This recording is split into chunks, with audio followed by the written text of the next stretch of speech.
Well, I hope he's going to get along with Syria because the new president of Syria is working very hard to do a good job. He really is. I know he's a tough cookie, and he's, you're not going to get a choir boy to lead Syria. That's the one thing I will say. So I hope they're going to get along because, I dropped the sanctions on Syria because otherwise they wouldn't have had a chance. We want to see Syria survive. Mr. President, Jerome from Channel 12 News. What are your plans regarding Gaza for the next few weeks? Well, we're going to be dealing on Gaza. That's why this very great prime minister is here right now. We're talking about Gaza. We're talking about a lot of things. We have about 5 major subjects that we're discussing, and Gaza will be one of those subjects. It's a very good group. We've made a lot of progress already. We had about a 5-minute meeting, and we've already settled about 3 of the difficulties. So thank you very much for being here. We talked about Hamas and we talked about disarmament, and they're going to be given a very short period of time to disarm, and we'll see how that works out. Steve Witkoff and Jared Kushner will be in charge of that from our side, but if they don't disarm as they agreed to do, they agreed to it, and then they'll be held to pay for them.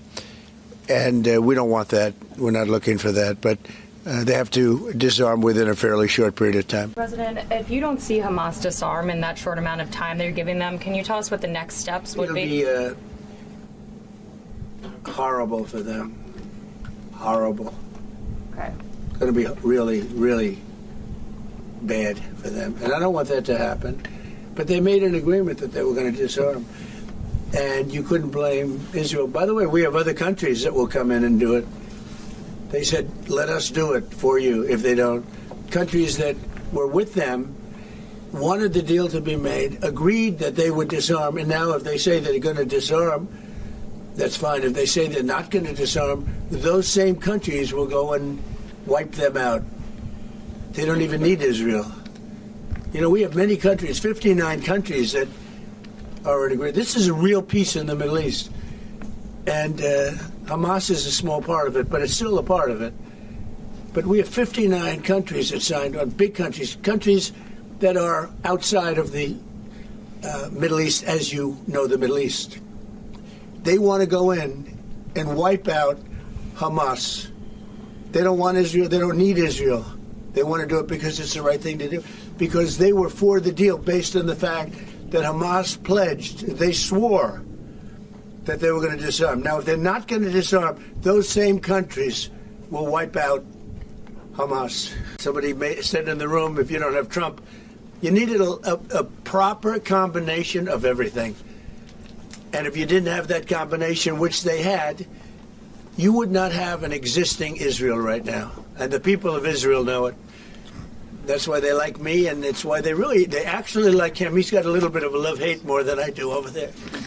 But you know what? Even the haters have a lot of respect for him. There's a lot of jealousy about him. A lot of jealousy. Jealousy is a bad word.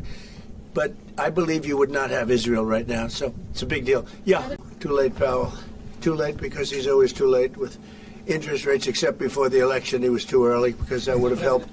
That was supposed to help get her elected. It had no impact. We won all 7 swing states. So what do you think but no. We're thinking about bringing a suit against Powell for incompetence. Because think of it, these aren't outstanding buildings. These are small buildings. He said $4 billion more. It's going to end up costing more than $4 billion. $4 billion. It's the highest price of construction. Again, Democrats. Highest price of construction per square foot in the history of the world. There's never been. Gorgeous monuments are built for a much smaller price. So we're thinking about bringing a gross incompetence, what's called gross incompetence lawsuit. It's gross incompetence against Powell. And it was his baby. And the guy's just incompetent. I mean, there's nothing you can do about it. He's just a very incompetent man, but we're going to probably bring a lawsuit against him. What's an announcement then on Powell's replacement? January sometime. And will you ask Jay Powell to resign from he the should board resign. entirely? Be a favor to the nation. But he's come close. I mean, we're getting pretty close. I would fire him. I'd love to fire him, but we're so close, maybe. President Maybe I still might. Starts. We got Kurt Mills going to join us, Dr. Thayer, try to break this all down. So, Rabbi Wolicki, you've been putting out these, I quite frankly think they're very helpful videos, and you've been making the case that in Syria you've got a Turkish proxy, that's all Erdogan, in Gaza, that there's something really wrong there, that you're not going to be ahead. And you were the guy that went through the whole difference between the plan and the UN resolution, that we really haven't designated anybody to disarm Hamas. And you've been making a case that, hey, you got Turkey in Syria, you got Turkey that is supposedly going to be the security force coordinator for Gaza, you got Qatar there. You're also been warning about what's happening in Iran. Put in perspective, given the press conference came afterwards and some of the leaks already coming out, what do you think happened, and what is the action plan on five? President Trump said they agreed on 3 of the 5 outstanding items they had to go through. Your thoughts, sir? Well, Steve, the main items on the agenda were Gaza, Iran, and Syria, as you just pointed out. And what I heard from the press conference today was that Trump is, I guess, returning to the doctrine that dominated his first term approach to the Middle East, which is peace through strength. And that means that if you really want peace, you need to either destroy the bad actors or have them recognize that there's a real credible threat of them losing their power. And that's the only way that they're going to come into line. That I think, and I don't know what changed in the meeting with Netanyahu, or we simply hadn't heard Trump articulate it so clearly. But, the whole discussion of Gaza, let's start there. In the press avail before the meeting, someone in the press pool asked about the issue of Turkish troops in Gaza, and Trump said that it's one of the issues they're going to talk about. And unfortunately, no one asked about it in the press conference afterwards. And I would have loved to hear. That was what I was waiting for most, honestly, to see what he would say about that. Yep. Because as you say, as I've been pointing out, the big problem facing the Middle East, the big miss, I believe, that the Trump administration, and again, I am at the front of the line saying that President Trump has been great on the Middle East. He's been great for Israel. We're very grateful. At the same time, this love affair with the Turks and the Qataris is causing some missteps, let's just say. And there's no way that Israel is going to allow Turkish troops on its... You've been a lot of these videos you've been putting out is saying, hey, now we got to think about the $5 billion. Is it worth it? Because we got issue with the Turks, and I've said this on the show. Erdogan, and President Trump said at the beginning, he's very close to Erdogan. He thinks very highly of Erdogan, but Erdogan, to me, hasn't been shy about saying, I'm reestablishing the caliphate. He says the goal is to march on Jerusalem. I've always dreamed of expanding.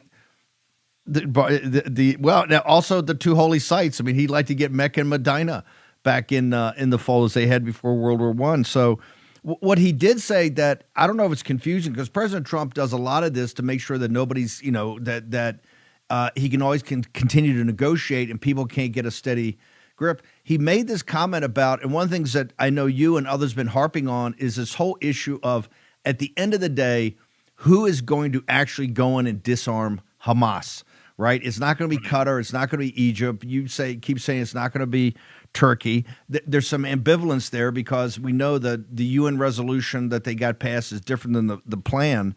But he said today there are many nations over there. There are many nations, almost like they're volunteering to go in and disarm Hamas. Have you noticed that anywhere over there, or is that a President Trump misdirection play? Misdirection play. Well, let's just review, Steve. At the very beginning of this, after the 20-point plan was announced, and I pointed out at the time that, hey, wait a second, it doesn't say who's supposed to disarm Hamas. And then we had this circus act where Trump said maybe the Israelis would do it. Kushner and Witkoff said that it'll be the International Stabilization Force. King Abdullah said, no, we're not doing that. And everyone was pointing fingers at each other about who's going to disarm Hamas. At the same time, Trump was adamant in this press conference that Hamas agreed to disarm. He says this all the time. And Steve, I could show you 6 interviews with Hamas spokespeople going all the way back to the day the 20-point plan was announced. adamantly insisting that they never agreed to disarm. Now, that either means that they're lying, which is a distinct possibility. I don't think Trump is lying, or it means that the Qataris and the Turks, who were the go-between between Hamas and the Americans, are, basically said, yeah, they're going to disarm, and they're not really going to. It's still unclear who's going to do it. And when Trump said that there's all these other countries who said that they're willing to go in there, I do not know what he means. I have yet to see a single country that has shown a willingness to actually militarily go into there. Because, again, disarming Hamas is not a negotiation. It is a firefight. It is a war. Okay, let's make no mistake about it. Disarming Hamas means fighting Hamas in the tunnels. It means going in there, and it is a military kinetic action.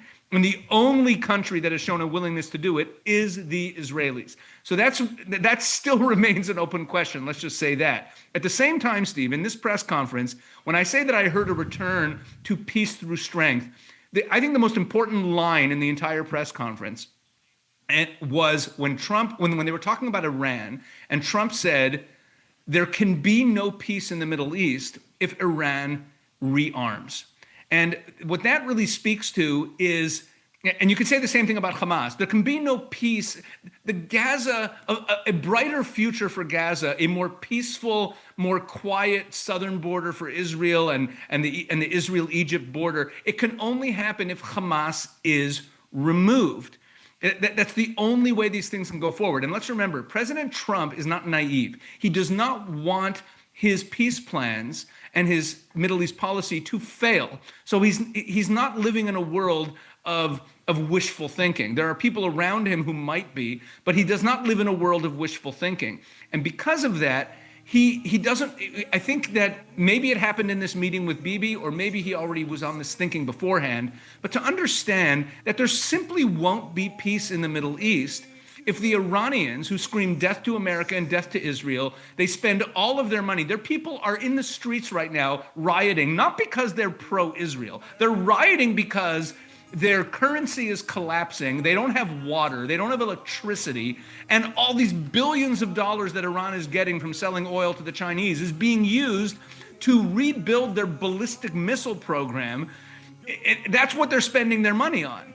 So there will simply be no peace in the Middle East if Iran continues to arm. There will be no peace on Israel's southern border if Hamas is there. And this is what peace through strength is all about. You need to punish the bad actors or remove them or have a credible threat of their removal if you want to have peace in the Middle East. And it is achievable. And I think that Trump is on the right track. I think that's what this is really about. I think that was the most important line in the entire press conference, because it was more about strategy than about a specific tactic that's on the table. So still, the disarming of Hamas is, I think there's a little bit of a shell game going on, pretending that it's actually an achievable goal without Israel going in and fighting Hamas, which would look like the resumption of the war.